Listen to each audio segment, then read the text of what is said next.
বিশ্ব দরবারে সম্মানের আসন যদি অর্জন করতে চাও, রাষ্ট্রীয় পর্যায়ে গোটা দেশে প্রশাসন যন্ত্রে এমন দায়িত্বশীল নিয়োগ করার ব্যবস্থা করো যাদের দ্বারা প্রতিটি অফিস, প্রতিটি আদালতে, সরকারি প্রতিটি সেক্টরে সর্বপ্রথম অক্ষরে অক্ষরে নামাজ কায়েম হবে।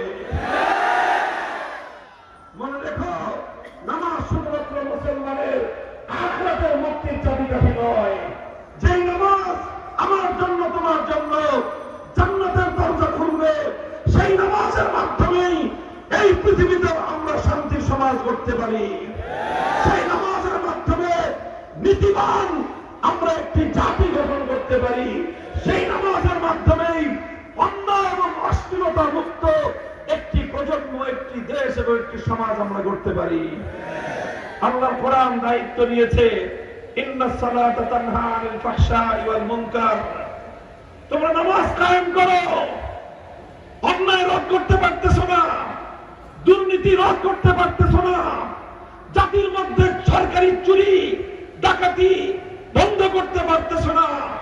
জনগণকে নামাজে অভ্যস্ত করে তোলো।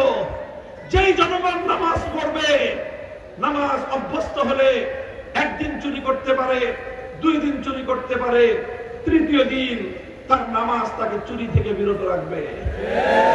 দায়িত্ব নিয়ে বলছি, খোদার কসম খেয়ে বলি, আজ রাতের পরে আগামীকাল প্রত্যুষে পূর্ব দিগন্তে সূর্য উঠবে। এই কথা যত সত্য, তার চেয়েও বেশি সত্য হলো আমার আল্লাহর কোরআনের কথা। জাতি অনেক ভাবে চেষ্টা করেছ, দুর্নীতি বন্ধ করতে পারো নাই। বারবার তোমাদের কপালে দুর্নীতির কলঙ্কের কালিমা লেপটে গিয়েছে। আমার বাংলার মুসলমান, আমাদের পূর্বপুরুষরা 1000 বছর ধরে চেষ্টা করেছে এমন একটি যে জাতি গঠন করতে, এমন একটি দেশ গড়ে তুলতে, যেই দেশ এবং যেই জাতি আমার আজ্ঞার ভিত্তিতে পরিচালিত হবে, যেই দেশ আল্লাহর কোরআনের বিধান অনুযায়ী পরিচালিত হবে।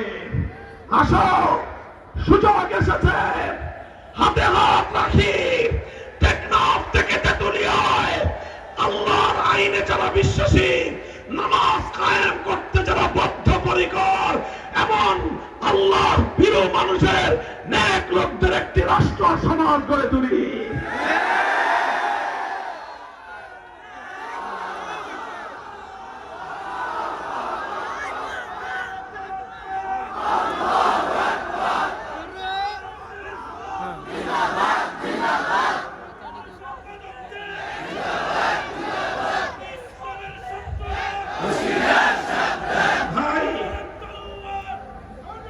ভাই দেখেন, আল্লাহ পাক রব্বুল আলামিন ক্ষমতা